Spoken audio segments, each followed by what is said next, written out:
So have you ever thought about starting a business in one of the most exciting, fast-moving economies on the planet? We're talking about South Korea. And no, it's not just about K-pop and Samsung. Today, we're going to dig into 10 very real, very tangible business ideas that are perfectly timed for 2026 and beyond.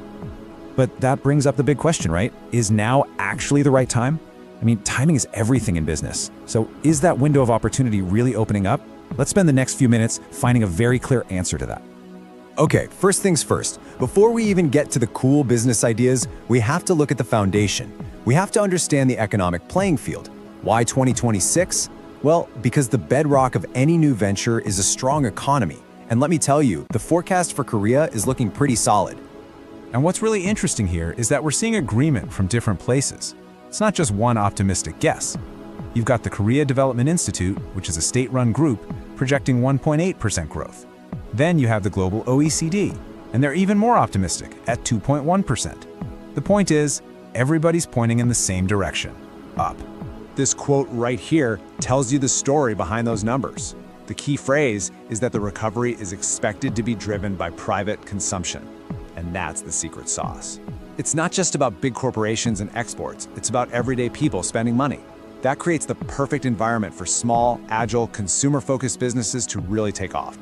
All right, so with that strong economic wind at our backs, let's get to the fun part. What kind of businesses actually make sense in Korea's super unique, tech-savvy culture? We've sorted 10 fantastic ideas into 3 main themes that are just hitting their stride. First up, automated living. Look, in Korea, automation isn't some sci-fi concept. It's becoming an everyday expectation. Businesses that get this are gonna win. Think about food delivery robots in busy office districts, or high-tech cleaning robots keeping massive shopping malls spotless, or even self-driving robots handling that last-mile delivery in a packed city like Seoul. These aren't just gadgets, they're solving real problems in a hyper-efficient world. Next up, let's talk about the convenience economy. You've probably heard the Korean phrase Pali-Pali, which means hurry, hurry. It's a way of life. So any service that saves people time is golden. Imagine dropping mobile soundproof booths into loud cafes for people who need to take a quick private call, or a citywide network of smart parcel lockers so you never miss a package.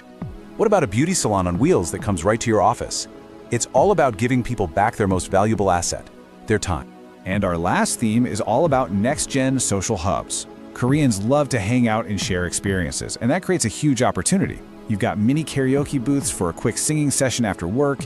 You have manhwa bans, these amazing comic cafes where you can just get lost in Korean Webtoons. Then there are VR cafes that'll blow your mind, and retro gaming cafes that hit you right in the nostalgia. These businesses are all about creating unique, fun spaces for people to connect. Okay, the economy looks good, the ideas are flowing. But I know what a lot of you might be thinking, especially if you're not from Korea.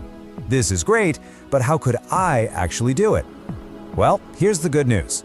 South Korea has built a specific pathway just for foreign entrepreneurs. It's called the Oasis Program, and the name, Overall Assistance for Startup Immigration System, really says it all.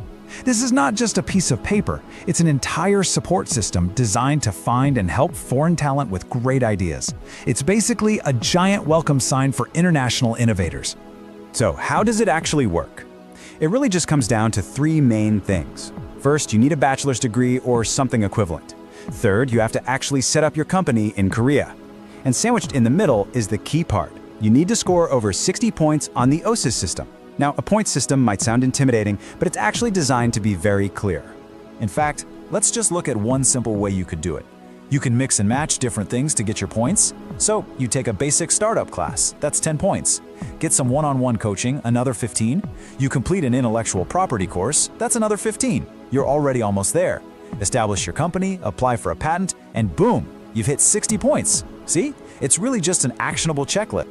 Okay, so we've covered the why, the economy, the what, the business ideas, and the how, the visa. But there is one last absolutely crucial piece of this puzzle, the money.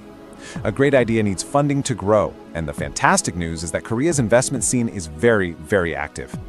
Just to give you a sense of the scale here, the research for this found over 50 active investors, and that's just in the software as a service sector alone. Think about that.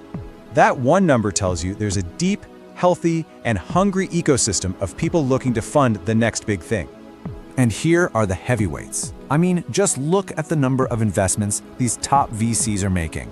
Kakao Ventures has made 112. Strong Ventures, 99. Capstone, 95. The key takeaway here is that capital is moving. These funds are actively writing checks. They are hunting for innovative startups just like the ones we've been talking about. So, let's just pull this all together. We have a rebounding economy that's being driven by people spending money. We have clear trends showing a demand for businesses built around automation, convenience, and new ways to socialize. And on top of all that, we have clear paths for getting a visa and for finding funding. You know, all the pieces are on the board. The economic timing is right, the cultural demand is obvious, and the support systems are actually in place. So that just brings us back to you.